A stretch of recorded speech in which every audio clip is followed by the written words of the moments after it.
Hi there. I'd like to talk to you today about raised bed planters. I've done a lot of research on raised bed planters, and what I was trying to figure out is why someone would build them. If you look at the title of this video, it basically says that I think they're a waste and that I would never build one. But if you follow this video, I think you're going to see a turnaround. You're going to see a twist a little ways into it that might make me look like a hypocrite. But I think it's done for a good reason.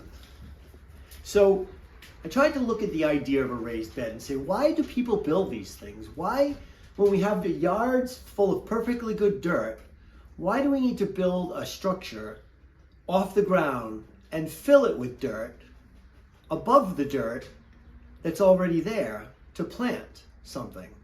It costs money to do that. It just seems weird. So I was saying, well, maybe I'm missing something. So I did a lot of research on YouTube and through Google, and I looked for people that are building these things to see what they said, and I read articles on why people build them and what the advantages are, and I found out several things. I found out there's basically 4 reasons that people build raised beds. One of the reasons is for convenience. Having a raised bed allows you to put it wherever you want. If you don't have the best backyard, you can move the raised bed to a place that it would work well for you. And it could be set at a height where it'd be easier to work with, so that if you don't want to be kneeling down on the ground, you don't have to. Although, isn't that kind of why we have a garden, the fun of working in the dirt? Well, anyway, another reason people look at the raised beds as an option is because they could be safer as far as what you're growing your food in. If you have a property where your soil is contaminated, or you're not sure what was done with that soil before you bought the property, and you want to ensure you have a specific soil for or you want to build it a certain way for your crops, whatever you happen to be growing, you can do that. And you could put just the amount of topsoil, just the amount of manure, just the amount of peat moss in there to get it the way you want it. So it allows you to do that too. Another wet thing is the cost. Some people say, well, I can build a raised bed and I can save money on vegetables and fruit, so I don't have to buy them in the store. Otherwise, I wouldn't be able to do that on my property. And another thing people say is aesthetics. Well, it looks good. It's something to add to your property. And I looked into all 4 of these.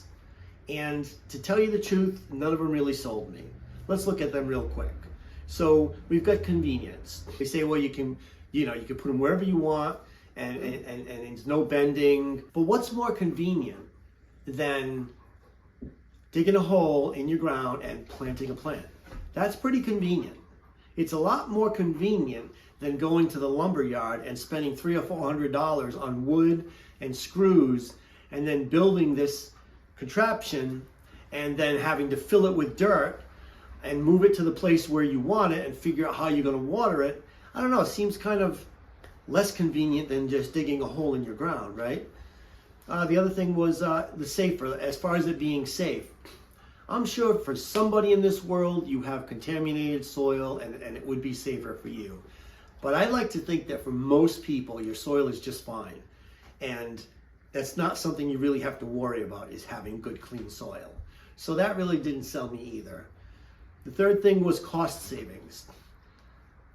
Whether you do a garden right in your soil, in your dirt, or you build a raised bed, I don't think you're going to save that much money by growing your own fruits and vegetables. But even if you did, you'd save much more by just having a regular garden than you would a raised bed, because the amount of money you're going to spend on that raised bed is going to take you years and years to save that much money buying a couple of tomatoes and some green beans. And we'll get into that in a few minutes. The fourth thing was aesthetics. To be honest with you, I looked into the aesthetics, and a lot of raised beds are ugly. They're just plain ugly. Some people just make them with railroad timbers on the ground. If you're only going to raise it this much, then what's the point of even doing that? Just dig a hole in the ground, right? There are companies that sell these corrugated metal ones that you could put together. I didn't think they were very attractive in your yard. It's like to me, it seems like you've got big oil cans in your yard, some of these big contraptions. And I looked into them, and they were also super expensive. So I looked and I looked and I looked. And after doing the research, I couldn't find a good reason to build a raised bed in my yard. Yes, it's true. I think I just made a total hypocrite out of myself and a liar. But I'm going to explain. I promise I'm going to explain. Okay, so now that you've seen how much of a hypocrite I am, let me explain. I work on my house every day, every year. And this year, I wanted to do some, I always have to have a project going, you know? I always have to have something going on to keep my mind occupied and be constructive. So this summer, I decided I was going to do some outside work. So I planted a lilac last year. I'm going to plant another one next to it this year. I've got an area of fence that I built next to the dog's pen, and I'm going to be putting some berry bushes there, some blackberries, raspberries, some blueberries, maybe some rhubarb, some things like that along that fence. I have a section of the yard over yonder where we don't do very much in that section of the yard, and I get to think of what could I do that might enhance the yard a little bit, but be something that I could work on. What's a project that I could build? And I thought about several different projects. One of the things I wanted to do was build like this gigantic platform with a swing, a wooden swing on it and everything. But I thought, really, how many times am I going to use that? So I came to the conclusion that if I built a raised bed, I would be able to see what this is all about. It would be a nice project to build it. And I could try growing some vegetables and see if it worked. So that's what I did. I did it, and I took it. I looked at it more as a construction project, something I could build and enjoy. So the design that I chose was basically a modular idea where you can build them in sections and you can connect them over the years. And I don't know if this is something I'm even going to like. So what I did was I just built 2 this year, and I spaced them out in a way that next year, if I like it and I want to build 2 more, they will connect to these 2. And every year, if I build 2 more, I will eventually have a walk-in garden area. That's pretty neat, and I'll put some pictures up that show that. But you can add trellises to it later. You can connect the pieces, and so they're spaced out that way now. Planning on possibly me adding 2 more next year, depending on how this goes. Okay. Am I ever going to make my money back raising my own vegetables? No. These things were insanely expensive to build. So let me go over a little bit of what I did with the build. I actually used pressure treat lumber. So I did a lot of research. I probably watched 100 videos on YouTube about all different raised beds and what people do with their raised beds. And what I found out is everybody on YouTube is an expert. You know, everybody's an expert. Even if somebody on YouTube does something one time, they're on there telling you how to do it. So you have to kind of take that with a grain of salt. What I do, my nature, whether it's no matter what I'm doing, is I do a lot of research first, and I take everybody's advice and everybody's information, and then I kind of compile it and think about it, and I look at the pros and cons of everything. And I say, well, what worked and what didn't work, and what will work for me and what won't work for me. And then I come up with a plan. So that's what I kind of did when I built these. So I'll go through the little checklist with you and explain why I did the things that I did. First thing I did was the materials.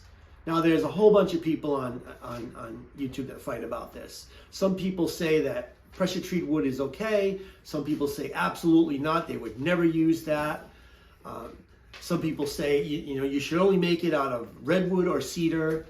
So I looked into all this, and I realized that if you're making your raised bed planters out of redwood or cedar, you are spending an awful lot of money that you're never going to get back. Like an awful lot of money. So I chose to use pressure treat. It was still expensive, but not as ridiculously expensive as redwood or cedar. What I found was that people are afraid of pressure treated because years ago it was treated with cyanide. And rightfully so, the chemicals would leak into the ground, and they would contaminate playgrounds that were made out, jungle gyms that were made out of pressure treated wood.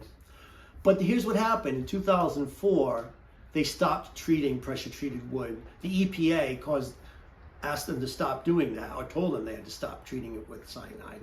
And now they don't do that anymore. Since 2004, they only treat pressure treated wood with copper and potassium. So tests have been done, and the amount of copper in the wood is so minute it would never affect you or your food. And what really stood out to me is that pressure treated wood is actually approved by the FDA for this type of use. So that's all I needed to hear. You know, I still hear people say, well, I don't care about that. I still wouldn't use it. And that's fine. If you want to use something else, use something else. I'm comfortable with pressure treated wood. I think for the cost savings, it's going to do just as good of a job as redwood or cedar. So that's why I chose pressure treated wood. I tried to cut some corners. I thought I was going to save some money because the pressure treated wood is expensive. So I thought, you know what I'll do? The bottom is not going to show. I'll get some pallets and I'll take the boards out of the pallets and line the bottom of this with, because it's not going to show and pallets are strong and I can throw the dirt on top of it and it'll be good and I'll save money on that. Well, that didn't really work out. I don't know if you've ever tried to take a pallet apart, but it's pretty much impossible. And I've seen all these guys on YouTube showing you how easy they have this trick to take a pallet apart. The thing is, I needed the whole 40-inch width of the pallet. If I needed a less of a width, I could have run a skill saw down the pallet and cut off where the nails were on both ends and just pop the nails in the middle. But I needed the entire thing to work for this size planters. So what happened was, I was taking off pallets, and because they're made out of good strong wood, sometimes oak, they split on the ends, and the nails are very, very strong, and the wood is very, very strong. So when you're prying them apart, something's got to give. So pretty much every board I took off was breaking or splitting on the ends. Out of 5 boards, I'd get one that was actually good. And I was taking apart pallets. I probably spent an hour and a half in my backyard breaking apart pallets, and I didn't even have enough wood for one of the planters. So I just decided it wasn't worth it.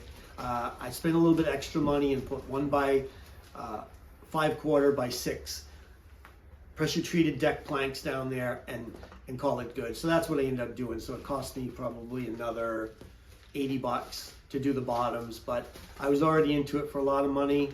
These planters cost me, to build 2 of them, probably around $600.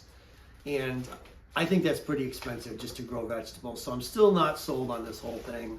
I did it. I wanted to try it. I wanted a project to build. But to me, it would have been much more practical just to use the ground.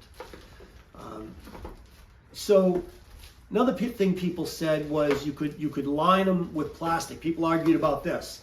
One person said, oh, you got to line it with plastic so the dampness won't be up against the wood and the wood won't rot as quick. And another person would say, well, no, because if you line it with plastic, it's going to cause a gap in between the plastic and the wood, and that's going to cause condensation, and the wood's going to rot even quicker. So I was looking at these different things, and what I decided was, it's already pressure treated wood. It's already designed to be up against the ground. That's what pressure treated wood is. So having an extra layer of plastic, to me, wasn't needed. You're going to get 10 years out of these things, whether you take great care of them or whether you don't. And the chances are, in 10 years, you're going to want to build new ones. They're going to be out of style. You might be sick of them. So I think 10 years is a good run for something like this. You're not going to get that much more or less if you line it with plastic. So I chose not to do that. Another thing people said was, let's put down hardware cloth, and it will stop roots and stuff from growing out the sides. I chose not to use hardware cloth for several reasons. 1, I don't think it's needed, and 2, it's expensive again. What I did was I put some cardboard down on the bottom to see if that'll help for a season or 2. I used hardware cloth on my front of my house on the planters a few years ago, on the ground where I put in some flowers, and it lasted 1 season. The weeds grew through it. It became like a carpet that was stuck to the ground. It was a disaster. And then I did some research, and some people said you can use cardboard. Cardboard will just disintegrate and become part of the ground. I don't know how long it lasts. I would say it probably won't last more than a season, but I figured I'd give it a shot. I don't expect any roots to come crawling out the sides of this thing. If they do, then I'll reevaluate. Maybe at the end of the season, or when I mix up the soil for next season, I can go ahead and line it. But at this point, I chose not to do that. Then you've got the fill. Another thing people talk about is the fill. I was going to fill it with bags of dirt. And I said, you know what, that's kind of crazy. I'm going to need 100 bags of dirt for these things. Why don't I just go to the local garden shop, which is right down the street here, and I will get a load of loam or topsoil. So I went there, and it wasn't bad. I could get a whole load for a yard of topsoil for $40, I think, $40 or $50. But they wanted another $50 to deliver it. So in order to save that, I just used my pickup truck, and I bought a half a yard because I have an old pickup truck and it was a lot of weight. So I bought a half a yard. They put it in my truck. I brought it home.